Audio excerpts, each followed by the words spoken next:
Hello बच्चों, कैसे हो आप सब लोग। मैं उम्मीद करता हूँ आप लोगों की पढ़ाई बहुत अच्छे से चल रही होगी। हमने बायनोमियल थ्योरम ऑलरेडी कवर कर रखा है, तो आज हम लोग पढ़ने जा रहे हैं क्वाड्रेटिक इक्वेशन। ऐसा इसलिए कर रहे हैं बच्चों क्योंकि इंटीग्रल कैलकुलस की थ्योरी ऑलरेडी कंप्लीट हो चुकी है और उसके केवल क्वेश्चंस कराने हैं, फिर आपको महा रिवीजन सीरीज मिल जाएगी। अब बस आप क्या करिए, जो हम आज बता रहे हैं उसको एक बार 1 to 1 पढ़ते जाइए और इसके जो भी क्वेश्चन आएंगे क्वाड्रेटिक इक्वेशन से वो आपके ज़रूर हो जाएंगे। इसमें लिमिटेड चीज़ें हैं, तो पहले हेडिंग लिखिए क्वाड्रेटिक इक्वेशन। क्वाड्रेटिक इक्वेशन वैसे हम लोग ये 10th क्लास से पढ़ते हैं, लेकिन जो जेई मेन में आता है सबसे पहले क्या क्या है हमारे सिलेबस में, तो an equation of the form of a x square plus b x plus c equal to 0 where a not equal to 0। यहाँ से जब हम लोग x की वैल्यू निकालते हैं तो ये आता है minus b plus minus b square minus 4ac square root of b square minus 4ac whole divided by 2a। तो इसी में एक टर्म अल्फ़ा है, एक टर्म बीटा है, तो लेट ये अल्फ़ा बीटा है दोनों वैल्यूज़। तो सम ऑफ रूट्स होता है आपका alpha plus beta equal to minus b by a, alpha into beta equal to c by a, और अल्फ़ा माइनस बीटा का जो मॉडुलस होता है वो आप इस तरह से लिख सकते हैं, अल्फ़ा प्लस बीटा का whole square minus 4 alpha beta. तो ये आ जाता है फाइनली वैल्यू रखने पे root d upon modulus of a. मतलब सम ऑफ रूट्स मिल गया, प्रोडक्ट ऑफ रूट्स मिल गया, डिफरेंस ऑफ रूट्स मिल गया। तो ये ध्यान रखिएगा, relation between roots and coefficients ये कैसे निकालेंगे। तो कहोगे कि सर क्वाड्रेटिक इक्वेशन जो है उसको आप सॉल्व कर लीजिए। सॉल्यूशन क्या होता है, तो वैल्यू ऑफ एक्स जो इक्वेशन को सेटिस्फाई करे उसको कहते हैं सॉल्यूशन। तो a x square plus b x plus c equal to 0, a not equal to 0, तो एक्स की ये तो वैल्यू आई, श्रीधराचार्य फार्मूला या क्वाड्रेटिक फार्मूला जिसको कहते हैं। इसके दो वैल्यूज़ आ रही हैं, एक प्लस का एक माइनस का, उसको अल्फ़ा बीटा मान लिया। तो sum of roots product of roots, sum of जैसे ये alpha plus beta alpha into beta, ये सी बाई ए इस तरह से लिखा है बेसिकली, मतलब ये minus b by a. Clear, मतलब आप कह सकते हो कि सम ऑफ रूट्स का सर सी पे कोई फ़र्क नहीं पड़ रहा है, उसी तरह से प्रोडक्ट ऑफ रूट बी कुछ भी होता है उससे आंसर पे कोई फ़र्क नहीं पड़ेगा। तो ये पहली चीज़ है। अगली चीज़ है कि आप कोई भी क्वाड्रेटिक एक्सप्रेशन को a x square plus b x plus c को a times x minus alpha x minus beta के फॉर्म में लिख सकते हैं, where alpha beta are roots of a x square plus b x plus c equal to 0। मतलब इसके अगर root हैं अल्फ़ा बीटा तो आप a x square plus b x plus c को फैक्टराइज करके a times x minus alpha x minus beta लिख सकते हो। इसको हम लोग रिमाइंडर थ्योरम से भी प्रूव करते हैं और जनरली भी प्रूव होता है। अगला होता है a quadratic whose roots is given, a quadratic whose roots are given.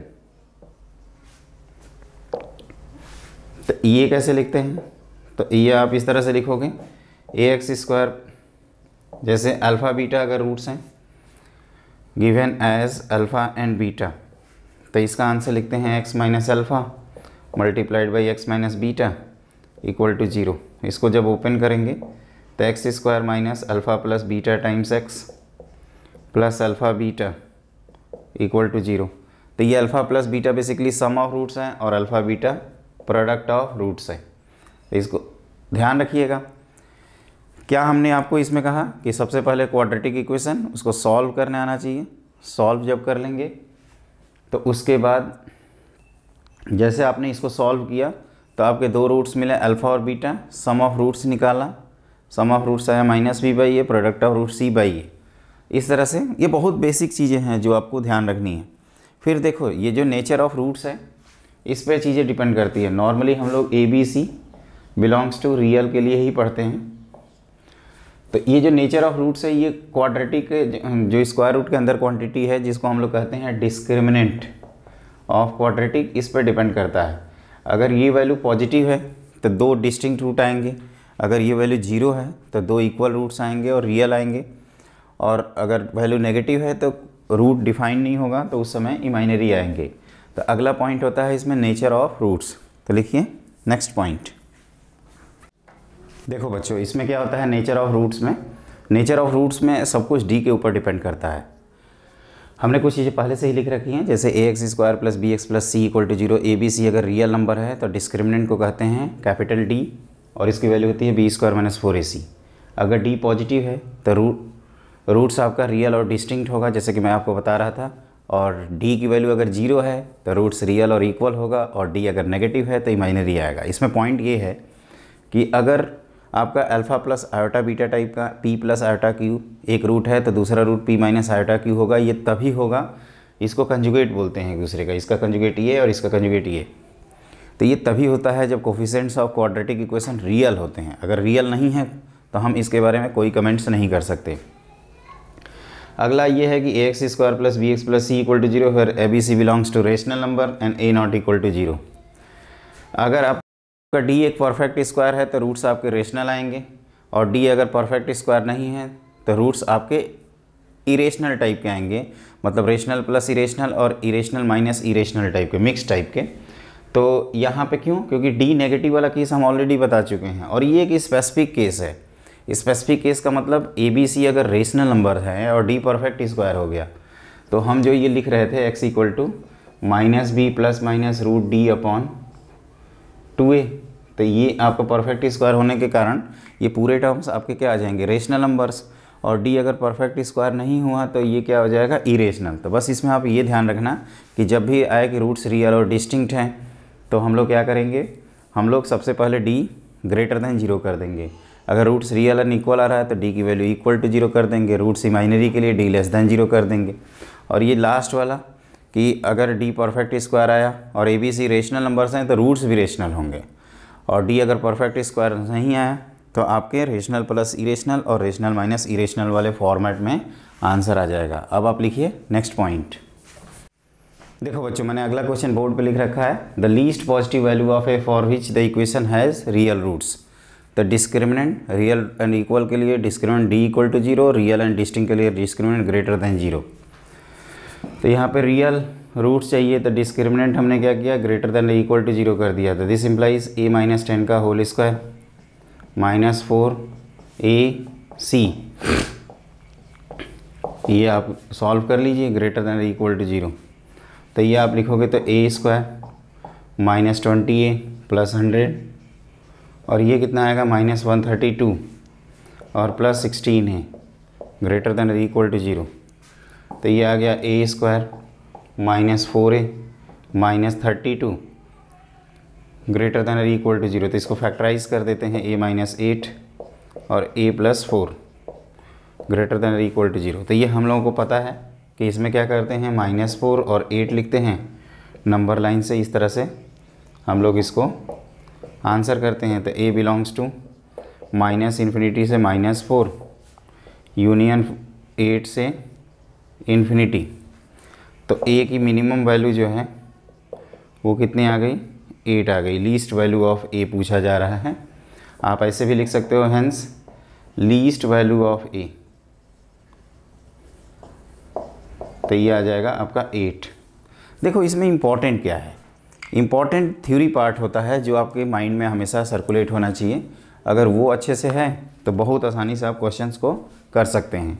Clear? The least positive value of a, तो इक्वेशन है रियल रूट्स में डिस्क्रिमिनेंट ग्रेटर दैन जीरो किया और इक्वल टू जीरो किया। अगर कहता है कि रूट्स इमेजिनरी है तो डिस्क्रिमिनेंट लेस दैन जीरो कर देते, रूट्स इक्वल है तो डी इक्वल टू जीरो कर देते। इस तरह से हम लोग इसमें सोचते हैं। अब आप लिखिए नेक्स्ट पॉइंट। देखो अगला टॉपिक होता है इसमें कॉमन रूट्स।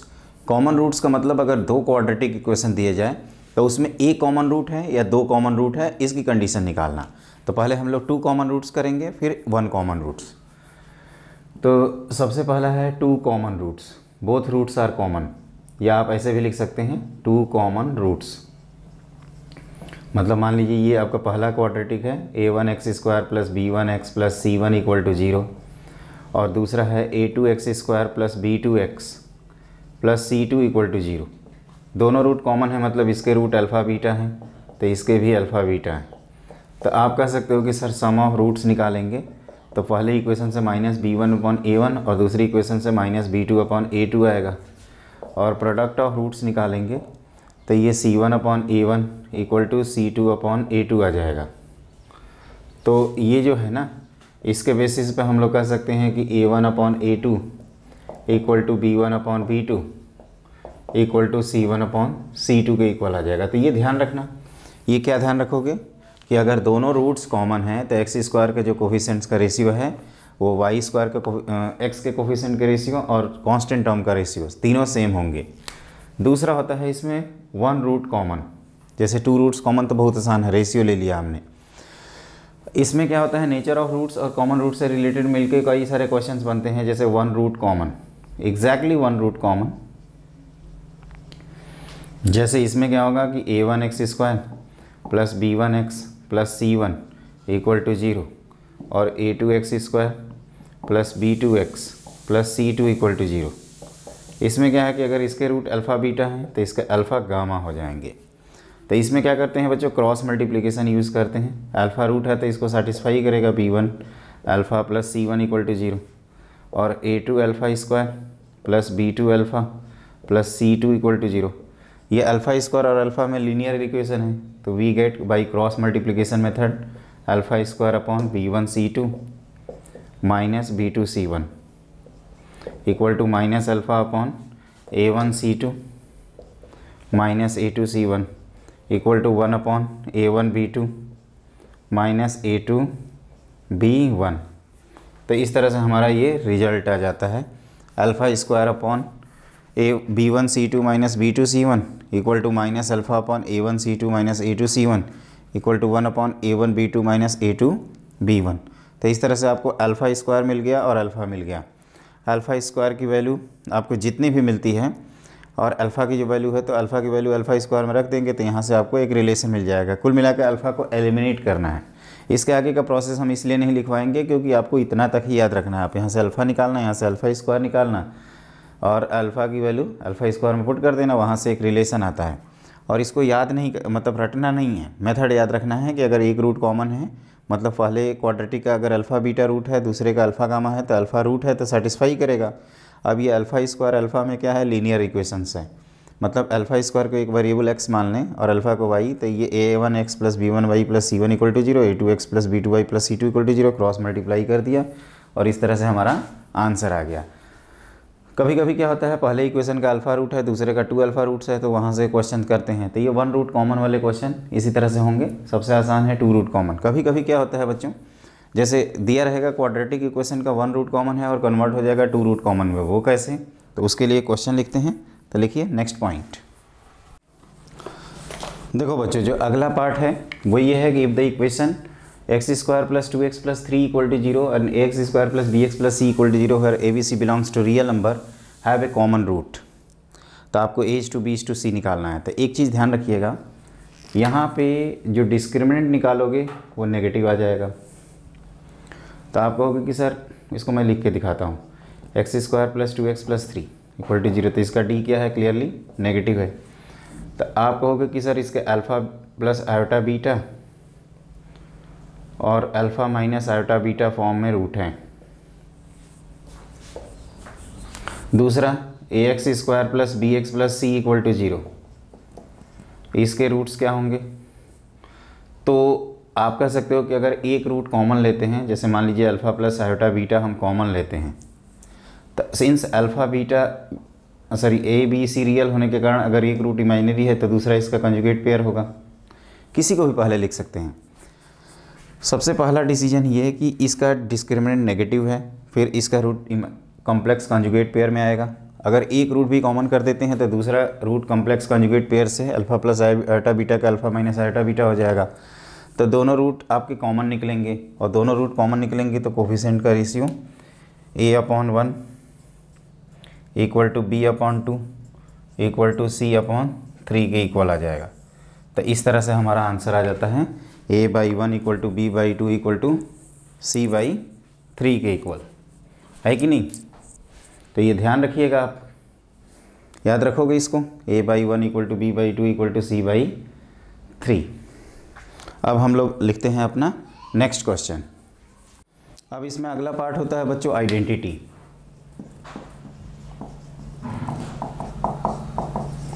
आइडेंटिटी का मतलब कोई equation all values of x in the domain के लिए ट्रू हो, जैसे sine square theta plus cos square theta equal to 1 for every real theta, a plus b का whole square, a square plus b square plus 2ab, ये identity है, मतलब identical चीज़ें हैं। तो क्वाड्रेटिक इक्वेशन सबसे पहले जो है इसके मैक्सिमम 2 रूट हो सकते हैं, हैज़ बिकम या बिकम्स एन आइडेंटिटी। पहले तो एक quadratic equation can not have more than 2 roots, if it has then it becomes an identity, becomes identity. ये कब हो सकता है? जब इसके एक से ज़्यादा रूट होंगे, और ये तभी हो सकता है जब a equal to b equal to c equal to क्या हो जाए 0। अगर a equal to b equal to c equal to 0 है तो आप कह सकते हो कि हर रियल x या हर इमेजिनरी x इसको सेटिस्फाई करेगा। अब इसमें ये भी ध्यान रखना बच्चों, graph of y equal to a x square plus b x plus c है ना, a नॉट इक्वल टू 0 है। हम लोगों को पता है डिस्क्रिमिनेंट होता है बी स्क्वायर माइनस 4ac। तो इसके जो ग्राफ बनते हैं वो 6 तरीके के बनते हैं। ये एक्स एक्सिस है 1, ये 2 और ये 3, फिर ये 4, 5, ये 6। जब अपवर्ड पैराबोला होता है तो a पॉजिटिव होता है, और ये है एक्स एक्सिस। तो यहाँ पे हम लोग को दिख रहा है 2 डिस्टिंक्ट रूट हैं, तो क्लियरली d पॉजिटिव होगा। a greater than 0, d equal to 0, a greater than 0, d less than 0, a greater than 0, यहाँ पे डाउनवर्ड क्वाड्रेटिक है तो a less than 0, d positive, यहाँ पे a less than 0, d equal to 0, और यहाँ पे a less than 0 and discriminant also less than 0। Clear? समझ में आ गया क्या आया? तो identity a x square plus b x plus c equal to 0 becomes an identity if a equal to b equal to c equal to 0। Graph of y equal to a x square plus b x plus c, a not equal to 0। तो graph अगर ए not equal to 0 है, आप कह सकते हो ए अगर not equal to 0 है तो क्या होगा आंसर? आपका आंसर आ जाएगा डिस्क्रिमिनेंट की value B square minus 4ac। हमने ये कहा कि डिस्क्रिमिनेंट आपका एक्स एक्सिस से इंटरसेक्शन होगा या नहीं होगा ये बताता है, और ए बताता है कि अपवर्ड पैराबोला है या डाउनवर्ड। अपवर्ड है तो ए पॉजिटिव, डाउनवर्ड है तो ए नेगेटिव। 2 जगह इंटरसेक्शन है तो डी पॉजिटिव, टच है तो डी 0, और या तो ग्राफ ऊपर है या नीचे है तो डी की वैल्यू लेस दैन 0। तो इसके बेसिस पे हम लोग लोकेशन ऑफ रूट्स बताते हैं। तो लिखिए next point, location of roots. Location of roots का मतलब होता है बच्चों कि रूट्स हमारे कहाँ कहाँ अलाइन करते हैं। तो जैसे मान लीजिए कि आपको एफ ऑफ एक्स की वैल्यू दी हुई है a x square plus b x plus c, और ये हम इसी क्वाड्रेटिक की बात कर रहे हैं। तो पहला इसमें 6 केस टोटल बनते हैं। Both roots are greater than एक स्पेसिफिक नंबर है d। इसके बारे में सोचना है। तो ये ध्यान रखना कि आपको इसका डायग्राम पहले बनाना चाहिए इस तरह से, और चूंकि ये दोनों रूट d से ग्रेटर हैं तो ये हमने ऐसे लिख दिया।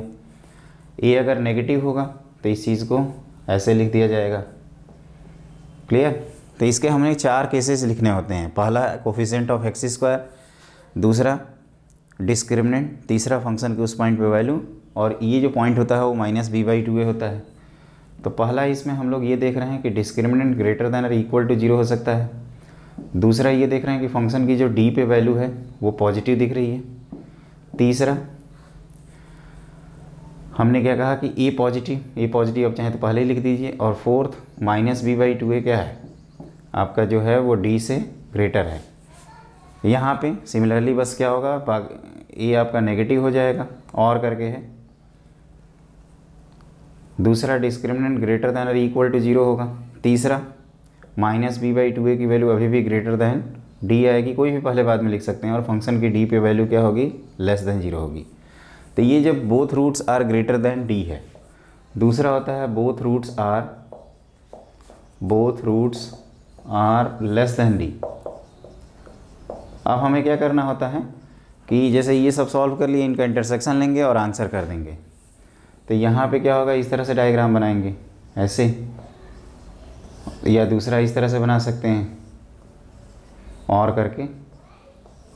तो यहाँ पे ए क्या है, again positive, f of d की value again positive, discriminant greater than equal to 0 और माइनस बी बाई 2 है जिसको वर्टेक्स का कोड लेस देन डी है। बस यहाँ चेंज होता है दोनों में।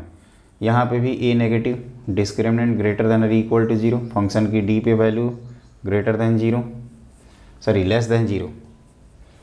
आपको जो दिख रहा है वही लिखना है, माइनस बी बाई 2 है लेस देन डी। तो इन चारों का इंटरसेक्शन ले लेंगे। तो ये है दोनों रूट्स अगर डी से ग्रेटर है, और दूसरा केस है दोनों रूट्स अगर डी से लेस है।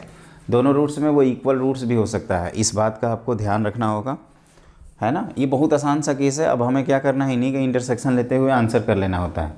अब आप लिखिए next point, when d lies between the roots.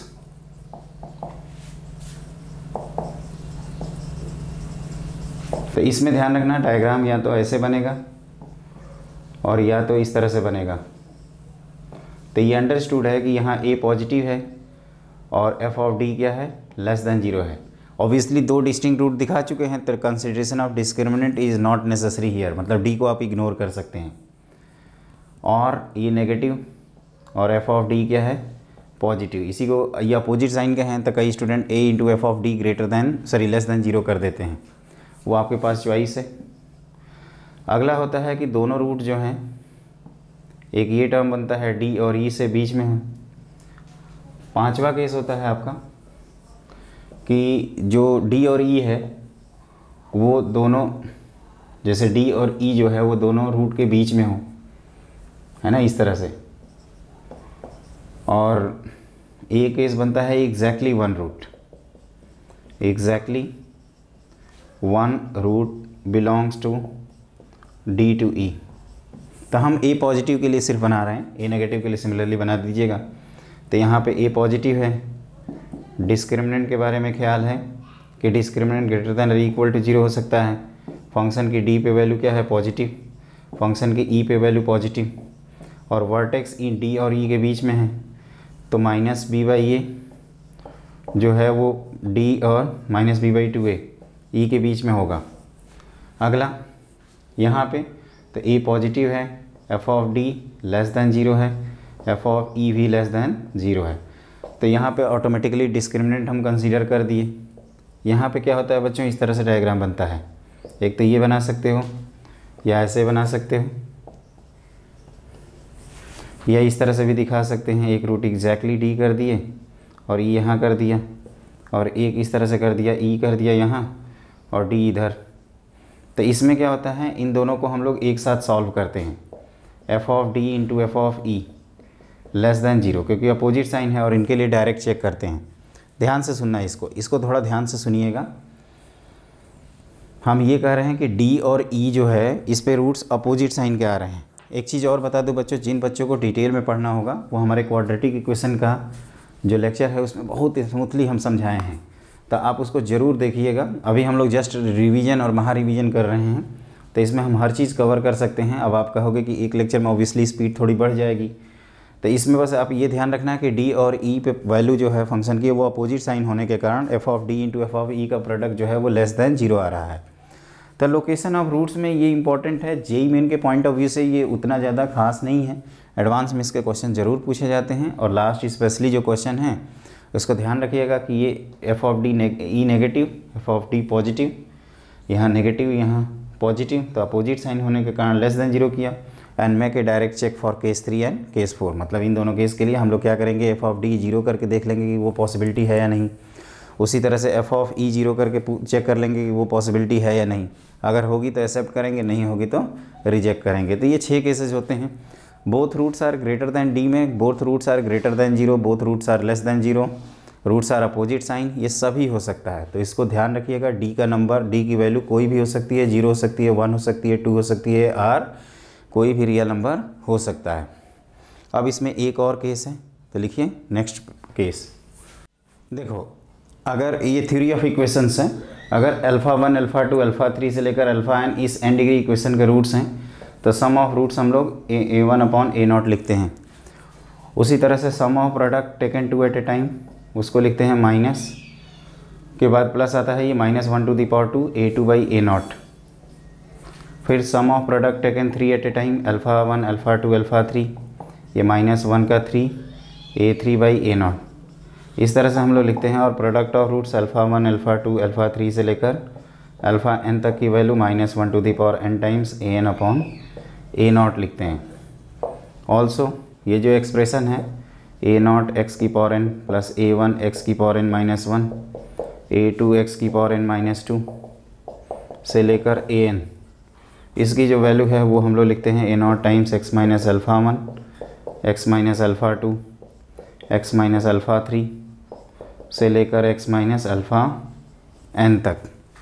क्या करते हैं, x माइनस α1 x माइनस α2 से लेकर x माइनस n तक लिखते हैं। तो ये है आपका α1 α2 से लेकर n तक के नंबर्स। और फिर आप ये sum of root, sum of product taken 2 at a time, sum of product taken 3 at a time and product of roots को इस तरह से आप लिखते हो। क्लियर है कि नहीं? 100% सही है ये। क्लियर, ठीक है, सही है ना ये?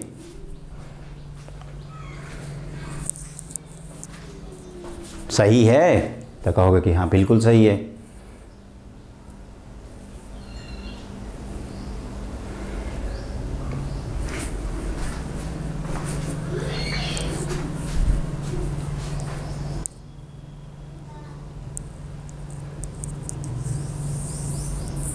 चलिए, तो ये हो गया।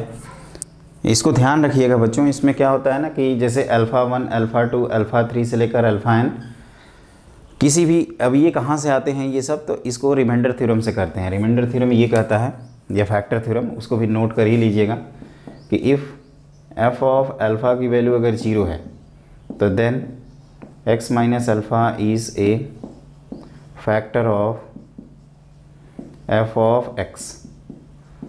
और लास्ट चीज़ ये है कि अगर हम लोग fx को अगर x माइनस अल्फ़ा से डिवाइड करते हैं और रिमाइंडर qx आता है, सॉरी कोसेंट, और रिमाइंडर r आता है, तो इसको हम लोग लिखते हैं f of x equal to x minus alpha times q of x plus r, जहाँ पे अगर x की वैल्यू अल्फ़ा रख दें, put x equal to alpha, then r की वैल्यू हमें f ऑफ अल्फ़ा मिल जाती है ना। इस तरह से हमारा आंसर आ जाता है।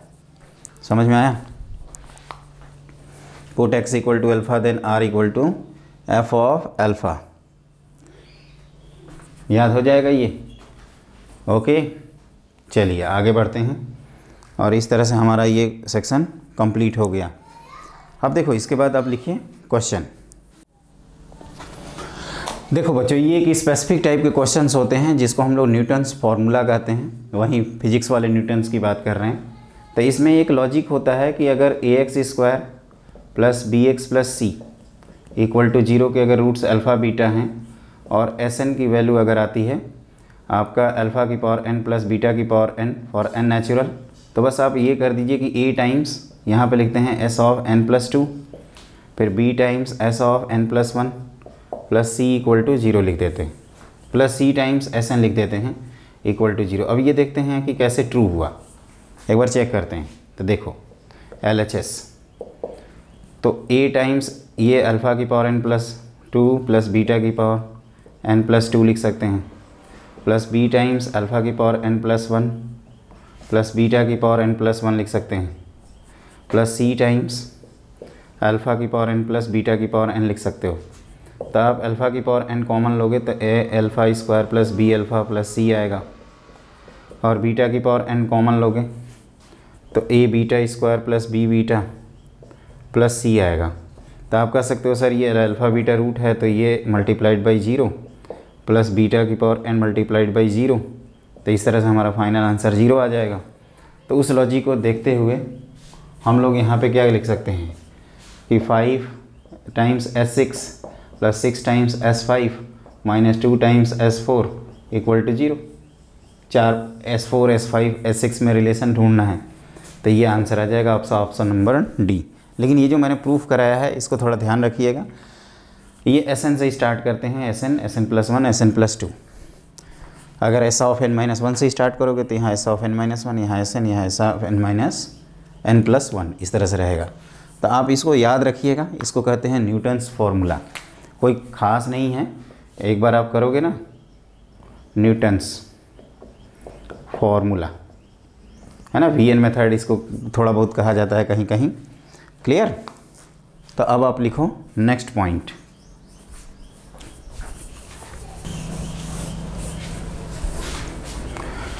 देखो अगला क्वेश्चन हमने बोर्ड पे लिख रखा है, let f of x be a quadratic polynomial such that f of -1 plus f of 2 equal to 0 if one of the root is x-3। तो आप ऐसे लिख सकते हैं कि f of x अगर क्वाड्रेटिक पॉलिनोमियल है और एक रूट 3 है तो a times x-3 times x alpha लिख सकते हैं। क्लियर?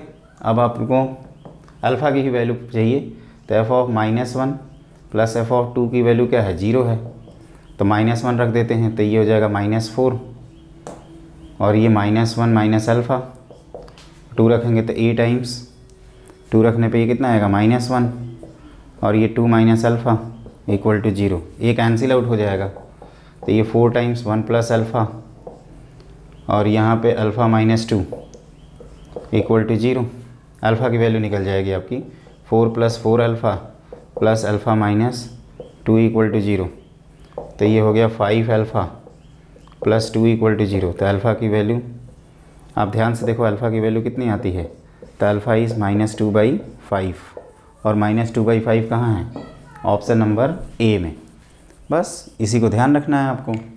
कैसे याद रखोगे, तो कहोगे कि सर आप क्वाड्रेटिक एक्सप्रेशन को ax² + bx + c लिखना बताए थे, उसको हमने फैक्टराइज कर दिया, एक रूट 3 है तो 3 लिख दिया, दूसरा रूट अल्फ़ा, और आप जो इक्वेशन दिया है उसको रखते हुए पुट करेंगे तो अल्फ़ा की वैल्यू आ जाती है -2/5 which is option number A. तो बच्चों देखो क्वाड्रेटिक में क्या क्या इंपॉर्टेंट है, तो relation between roots and coefficients, common root की कंडीशन, ग्राफ, रेंज से रिलेटेड क्वेश्चन, तो रेंज से रिलेटेड क्वेश्चन हम लोग फंक्शन में कवर कर लेंगे, और लोकेशन ऑफ रूट्स, इतना आप ध्यान रखिएगा। इसका कुछ कॉम्प्लेक्स नंबर से कनेक्शन आता है, जैसे उसमें पोलर फॉर्म वाला जो पार्ट है वो पूछा जाता है। तो और अगर आपको डिटेल में पढ़ना है तो आप ज़रूर हमारे वीडियोस को जेईई मेन क्रैश कोर्स वाली लिस्ट से ज़रूर देखिएगा। जल्दी मिलते हैं बच्चों, हैव ए ग्रेट डे।